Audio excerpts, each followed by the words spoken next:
我講過粉葛赤小豆瘦肉湯。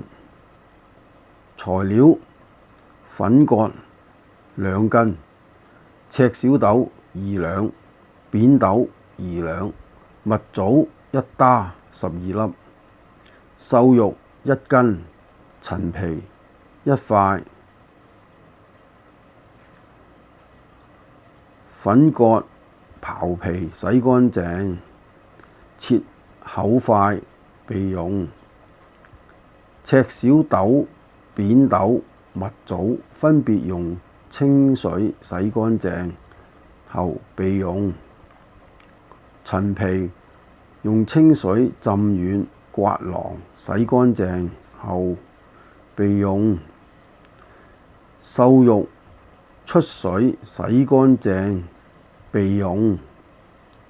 煲滾適量清水，放入全部材料，用慢火煲約3個鐘頭，以少許食鹽調味就可飲用。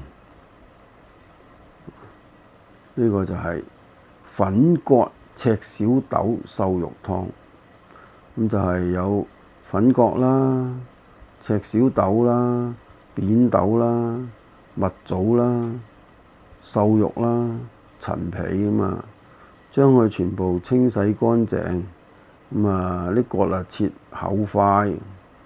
咁啊，啲果皮咧就浸軟後就刮咗啲囊去咁啊。咁啊，放入啲清水啦，適量嘅。咁啊，將全部材料擠晒落去，用慢火咁樣煲佢3個鐘頭。咁啊，落啲食鹽調味，咁樣就可以飲用啦。呢個就係赤小豆粉葛瘦肉湯。粉葛赤小豆瘦肉湯。多謝觀看，訂閱點讚。